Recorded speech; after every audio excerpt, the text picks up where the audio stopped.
안녕하십니까? 저는 스캐터랩의 구상준이라고 합니다. 저는 현재 사람보다 더 사람 같은 챗봇을 만들기 위해 연구하고 있습니다. 아마 많은 분들께서 페이스북이나 유튜브에서 말을 만들어내는 인공지능 이야기를 접해보셨을 것입니다. 2020년 현재 이러한 문장들은 GPT라는 모델이 만들어낸 것인데요. 몇몇 분들께서는 실제로 사용해 보셨을 수도 있겠습니다. 어떻게 저런 문장이 만들어질 수 있는지 한 번쯤 궁금해 하시지 않았나요? 오늘은 처음 접하는 사람들도 쉽게 이해할 수 있도록 문장을 만들어내는 인공지능인 GPT에 대해서 다뤄보고자 합니다. 오늘 발표는 세 부분으로 나뉩니다. 첫 번째 부분에서 GPT 이전에는 어떻게 문장을 만들어냈는지 다루겠습니다. 두 번째 부분에서 GPT가 어떻게 구성되는지와 실제 GPT를 사용한 예시를 알아봅니다. 마지막 부분에서는 2020년 현재 가장 우수한 생성 모델인 GPT-3의 예시를 통해 그 미래와 한계점에 대해서 살펴보도록 합니다. 생성 모델이란 무엇일까요? 이 질문에 대해서 답을 드리기 전에 또 다른 질문을 드리도록 하겠습니다. 예문 코로나의 비까지 계속 오니 이번 여름 휴가는 다음에 올 단어로 가장 적당한 건 무엇일까요? 아마 많은 분들께서 손쉽게 나 망했어를 답으로 찾으실 수 있었을 것입니다. 왜 사람들은 나 망했어를 답으로 골랐을까요? 여러 가지 이유가 있겠지만 그 이유를 한 문장으로 표현해보면 가장 그럴듯했기 때문이라고 생각합니다. 그렇다고 하면 컴퓨터의 입장에서 그럴듯하다는 무슨 뜻일까요? 저는 앞 단어들이 있을 때 나올 확률이 가장 높은 단어가 가장 그럴듯한 단어라고 생각합니다. 즉 생성 모델은 앞 단어들로부터 그럴듯한 단어를 예측할 수 있는 모델입니다. 구체적으로는 순차적으로 단어를 예측해서 온전한 문장을 완성하는 모델입니다. 생성 모델의 내부 구현에 대해서 살펴보기 전에 블랙박스 형태를 가정해 보도록 하겠습니다. 어떤 단어가 입력으로 주어지게 되면 생성 모델은 그 다음에 알맞은 단어를 예측하게 됩니다. 예측된 단어는 다시 입력으로 들어가게 되고 또 다른 단어를 다음 단어로 예측하게 됩니다. 이 과정을 한 단계 한 단계 반복하게 되면 온전한 문장을 만들어낼 수 있는 것입니다. 이러한 블랙박스를 어떻게 신경망으로 구현할 수 있을까요? 아까 전에도 말씀드렸다시피 생성 모델은 순차적인 입력으로부터 단어를 예측하는 모델입니다. 즉, 예측된 단어가 다음 입력으로 들어가야 합니다. 출력이 입력으로 들어가는 형태를 우리는 Recurrent Neural Network, 소위 RNN이라고 부릅니다. 이 구조에서 신경망의 상태는 입력에 따라 매번 갱신되고 출력은 다음 단계의 입력으로 작용합니다. 이제 이전 예시의 블랙박스를 RNN으로 구현한 형태를 살펴봅시다. 입력이 RNN으로 들어오게 되면 그 내부 상태에 따라 단어가 확률 분포의 형태로 출력됩니다. 이 과정을 문장의 끝 토큰이 생성될 때까지 한 단계 한 단계씩 반복하게 되면 온전한 문장을 만들어낼 수 있는 것입니다. 이제 정리하도록 하겠습니다. 생성 모델은 순차적으로 단어를 예측해서 온전한 문장을 완성하는 모델이며 RNN은 출력이 다음 입력으로 들어가는 신경망 구조를 이야기합니다. 즉, RNN을 통해서 생성 모델을 구현할 수 있습니다. GPT 생성 모델에 논하기 앞서서 먼저 RNN의 문제점을 살펴보도록 하겠습니다. RNN의 가장 큰 문제점은 긴 의존 관계 문제가 생긴다는 것입니다. 즉, 먼 앞쪽에 나온 단어의 영향력을 모델이 잊어버리는 현상입니다.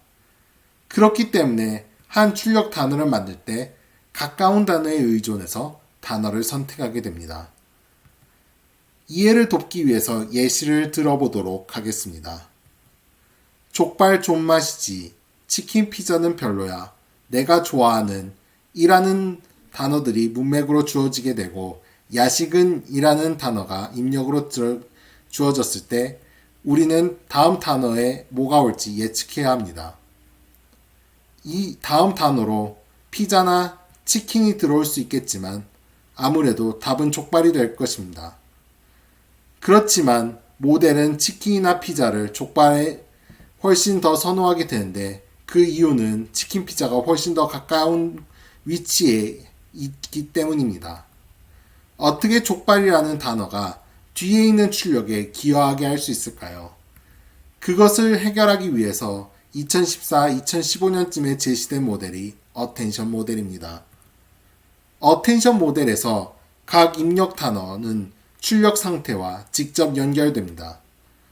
각 단어의 영향력을 신경망 가중치료 형태로 나타내게 되고 따라서 멀리 있는 입력 단어도 출력에 기여할 수 있습니다. 아까 전의 예시를 다시 돌이켜 봅시다. 다음과 같이 RNN 실행 결과가 주어졌을 때 각 단어에 해당하는 히든 스테이트는 출력 단어에 대한 출력 상태에 대해서 바로 신경망 가중치 형태로 연결되게 됩니다. 즉, 맨 앞에 있는 족발도 문제없이 맨 마지막에 단어를 선택하는데 기여할 수 있게 되는 것입니다. 어텐션 가중치만으로 어떤 단어의 상관관계를 표현할 수 있을까요? 어떤 단어의 상관관계는 단어 A가 X만큼 중요한 단어 B에 미치는 영향이라는 형태로 나타낼 수 있습니다. 여기서 단어 A에 해당하는 부분이 우리는 퀄이라고 부르며 단어 B의 중요도를 우리는 value라고 부르며 단어 B를 우리는 key라고 부릅니다. 즉 단어 A에 X만큼 중요한 단어 B가 미치는 영향은 어떤 퀄이 key 쌍의 가중치와 value의 가중치의 곱으로 나타나게 됩니다. 다음 예제는 나는에 집이 미치는 영향을 계산하는 것으로 점선으로 표시된 가중치의 곱 형태로 나타낼 수 있는 것입니다. 그렇다고 이와 같은 어텐션을 여러 층으로 묶어준 구조가 2017년 바스와니가 제안한 트랜스포머 구조입니다. 이 구조에서 기존의 순환신경 RNN에 비해 훨씬 모델이 커지고 무거워졌지만 단어들의 상관관계를 아주 잘 포착할 수 있습니다. 트랜스포머는 입력 단어를 양방향으로 확인하는 인코더와 단방향으로 생성하는 디코더로 구성되는데 인코더는 입력 단어를 양방향으로 확인하기 때문에 훨씬 문장을 더 잘 이해할 수 있지만 반대로 다음 단어가 그 전 단어에 기여하기 때문에 생성 모델로는 활용될 수 없습니다. 때문에 언어 모델을 디코더로만 나타낸 구조를 우리는 2018년에 제시된 Generative Pre-trained Transformer, 즉 GPT라고 부릅니다. 이 GPT에서 전에 나온 단어들만 그 다음 단어의 생성에 기여하기 때문에 문장을 온전히 생성 가능합니다. 즉 GPT는 오토 리그레시브, 자신 혼자서 추론 가능한 모델이라고 할 수 있습니다. 이제 GPT 생성 모델의 동작 얼개에 대해서 알아보겠습니다. GPT 생성 과정은 입력 단어로에서 출력 단어로 이어지는 일련의 과정을 통해 진행됩니다. 어떤 입력 단어가 들어왔을 때 이 입력 단어는 어휘 사전과 임베딩 레이어를 통해서 입력 벡터의 형태로 변환됩니다. 이 입력 벡터는 아까 보셨던 여러 디코더 층을 거치면서 순차적으로 계산돼서 하나의 히든 벡터의 형태로 나타내게 됩니다. 이 히든 벡터에서 그 다음에 나올 단어에 대한 출력 확률이 사상되게 되며 이러한 출력 확률이 사상됐을 때 그 중에서 제일 높은 확률의 단어를 선택하면 됩니다. GPT는 어디까지나 확률 분포의 형태로 출력 단어를 제한합니다. 하지만 어떤 단어를 선택하느냐는 전적으로 개발자의 몫입니다. 만약 높은 확률의 출력 단어만을 선택한다면 그 문장은 말이 될 가능성이 높지만 재미가 없는 문장이 만들어질 것입니다.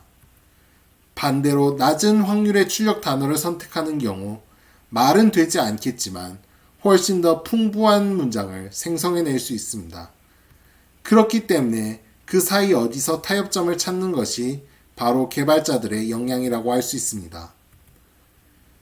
GPT 단어 선택 전략 중 가장 간단한 것은 그리디 알고리즘입니다. 이것은 확률이 가장 제일 높은 단어 1위만을 계속 선택하는 방식입니다. 이 방식은 속도가 빠르고 메모리를 적게 먹으며 구현이 간단하지만 흔한 형태로만 문장이 출력되고 문장의 질 자체가 낮다는 단점이 있습니다. 문장의 질이 낮다는 단점을 보완하기 위해 제시된 게 다음의 빔서치입니다. 그리디에서 문장 후보군을 하나씩 관리하는 것과 다르게 빔서치는 선택된 문장 후보군을 몇 개씩 기억해 두는 것입니다. 문장 후보군들을 여러 가지 경로로 찾기 때문에 보다 더 좋은 문장을 만들 수 있지만 보다 느리며 메모리를 많이 먹고 여전히 흔한 형태로만 문장을 선호하게 됩니다. 단어를 확률 분포에 따라 선택하지 않고 확률 분포에 따라 추출하는 방법을 샘플링 방법이라고 하는데 이 방법은 이전 방법들에 비해 훨씬 다양한 문장을 확률적으로 생성할 가능성이 있습니다. 하지만 그 반대급부로 말이 되지 않는 단어를 선택할 가능성이 존재합니다. 이제 실제로 영어 GPT-2의 데모를 보면서 어떻게 GPT가 동작하는지 살펴봅니다.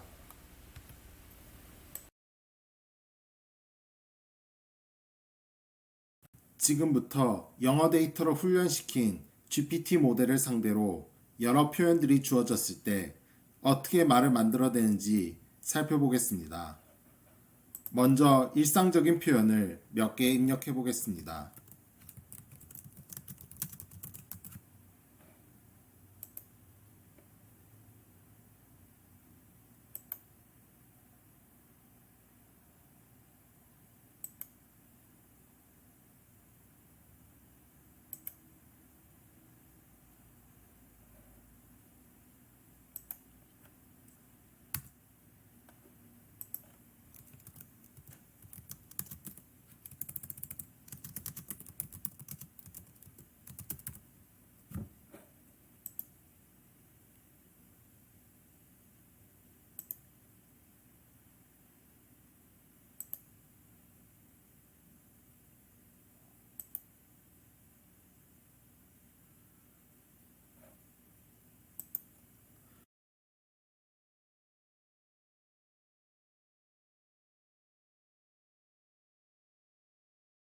일상적인 문장을 넣었을 때 수필이나 편지에서와 같은 문장이 생성되는 것을 확인할 수 있습니다.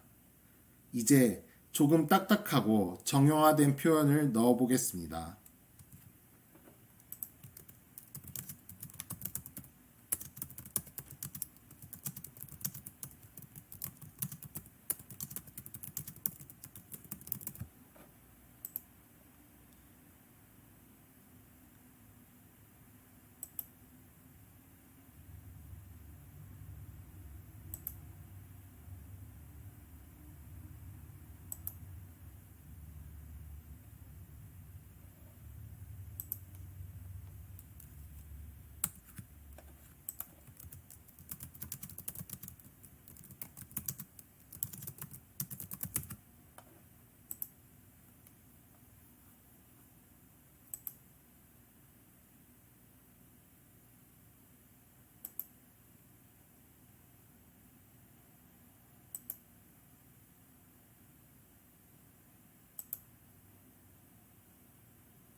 이런 표현들을 넣었을 때 뉴스 기사나 보고서에서 볼 법한 문장들이 생성되는 것을 확인할 수 있습니다.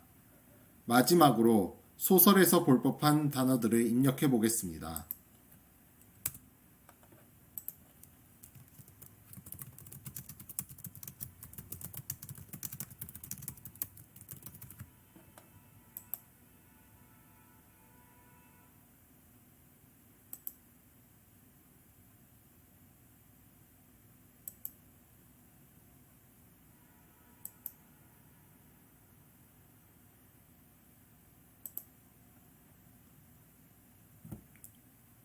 판타지 소설에서 볼 법한 문장들이 생성되었습니다.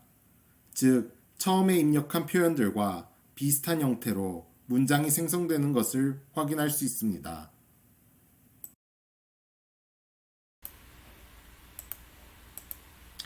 다음 데모는 일상 대화를 훈련시킨 한국어 생성 모델의 실행 예시입니다.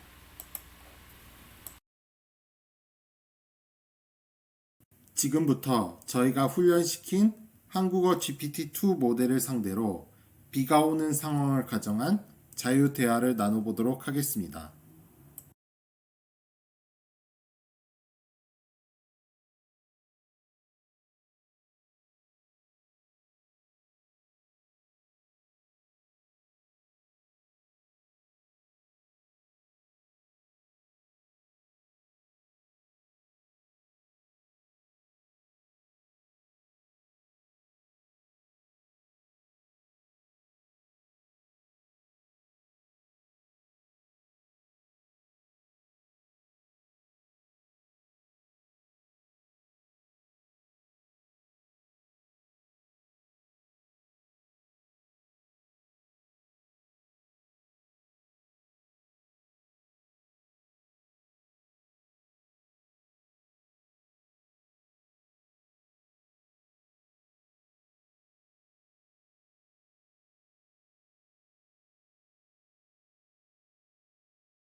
이와 같이 일상대화 말뭉치로 훈련시킨 한국어 GPT-2 모델은 영어 모델과 다르게 상당히 사람과 같은 말을 하는 것을 확인할 수 있습니다.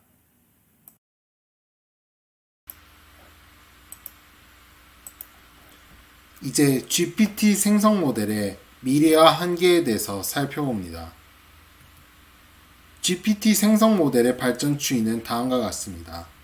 2018년에 GPT가 처음 제안되었을 때 그 파라미터 수는 1억 1000만에 불과하였습니다. 그리고 그 다음에 GPT-2가 제안되었을 때 그 파라미터의 수는 15억에 달했습니다. 그리고 2020년 오픈 AI가 제시한 GPT-3의 파라미터의 수는 1750억 개에 달합니다. 모델의 크기는 기하급수적으로 커지는 추세입니다. 그 이유는 단순한데 클수록 성능이 높기 때문입니다. GPT-3는 1750억 개의 파라미터로 훈련된 대화 모델로서 단순히 다음 단어 맞추기만 훈련시켰는데 놀라운 일들을 하는 것을 확인할 수 있었습니다. 그 예시 중에 하나는 사람의 자연어 명령을 리눅스 명령어로 번역하는 번역기를 자동으로 구현하는 것, 그리고 키보드로 RPG 주인공의 다음 행동을 조작할 수 있는 게임을 만들어낼 수 있는 것, 그리고 또 하나는 자기 자신에 대해서 고찰하는 내용의 출력을 내보낼 수 있는 것 등입니다. 즉 GPT-3는 어떻게 보면 현재 AGI 가장 보편 인공지능에 근접한 것이라고 확인할 수 있습니다. 그러나 이런 GPT 생성 모델도 한계가 있습니다. 예를 들면 GPT는 보지 않은 문장에 대해서 잘 대답하지 못합니다. 일반적인 상식은 너무 뻔하기 때문에 사람들이 글로 남기지 않았기 때문입니다. 글로 배우지 못한 세상 상식에 대해서 잘 대응하지 못하는데, 예를 들면 태양에는 발이 몇 개 있지, 치즈는 냉장고를 넣으면과 같이 엉뚱한 질문을 하는 경우 그 엉뚱한 질문에 대한 답을 사람들이 이야기하지 않기 때문에 8개나 치즈는 냉장고에서 녹는다와 같은 이상한 답을 하게 됩니다. GPT 생성 모델의 두 번째 한계는 기억력이 부재입니다. GPT에는 별도의 기억 모듈이 없습니다. 그렇기 때문에 디코더가 다루는 일련의 문장 범위까지만 기억할 수 있습니다. 즉, 한 달 전에 말했던 내용에 대해서는 GPT가 기억하지 못하기 때문에 이런 GPT를 우리는 건망증 환자에 비견될 수 있습니다. 마지막으로 GPT 생성 모델은 현재 모델 크기가 매우 크다는 문제점이 있습니다. GPT는 매우 무겁기 때문에 아까 전에 예시로 들었던 GPT-3는 훈련시키는 비용만 50억이 소요되었습니다. 실제로 실행하는데도 GPU는 가장 좋은 V100 한 대가 필요합니다. 때문에 스마트폰과 같은 온 디바이스에서 GPT-3를 사용하는 것은 불가능합니다. 그렇다면 GPT-3는 어디로 갈 수 있을까요? 저는 GPT-3가 양면성을 띠고 있기 때문에 그 발전 방향도 크고 강한 모델을 지향하는 것과 작고 효율적인 모델을 지향하는 것에 비교할 수 있다고 생각합니다. 먼저 저는 앞으로 더 크고 강한 모델이 나올 것이라고 예상합니다. 이미 기존의 사례로 모델을 키우기만 하면 성능이 오르는 것을 확인할 수 있습니다. 사람의 뇌에는 100조 개의 시냅스가 있다고 합니다. 사람과 비슷한 수준의 기억을 모사하려면 어쩌면 지금의 1750억 개의 파라미터 모델은 더 커질 수도 있어야 하는 것입니다. 만약 별도 추론 모델이 없이도 사람을 모사할 수 있다면 그 자체로 유의미합니다. 또 하나는 GPT는 앞으로 작고 효율적으로 변할 것이라고 생각합니다. 실제로 트랜스포머 구조는 그 안에 신경망 가중치를 대해서 가지치기를 많이 해도 성능 하락이 그다지 크지 않습니다. 그 이유는 트랜스포머 내부에서 실제 성능에 기여하는 가중치가 일부분에 불과하기 때문입니다. 따라서 저는 성능이 떨어져도 훨씬 가벼운 모델이 훈련될 것이라고 생각합니다. 또한 GPT는 그 용도에 따라서 모델 크기가 결정될 것이고, 따라서 다양한 크기의 모델이 활용될 것입니다. 지금까지 생성 모델이 어떻게 문장을 생성하는지를 살펴보며 GPT가 어떤 식으로 동작하는지, 그리고 그 GPT가 어떤 식의 한계점을 가지고 있으며 어떤 식으로 발전될 것인지에 대해서 알아보았습니다. 일전에 얘기 드렸다시피 인간의 뇌에는 100조 개의 시냅스가 있습니다. 이 수치는 GPT-3보다 약 1000배 정도 큰 셈입니다. 만약 1000배 더 큰 모델이 나온다면 이 모델은 어디까지 놀라운 일을 할 수 있을까요? 저희 스캐터랩은 사람보다 더 말을 잘하는 챗봇을 만드는 그날까지 더욱 정진하도록 하겠습니다. 지금까지 제 발표를 들어주셔서 감사합니다.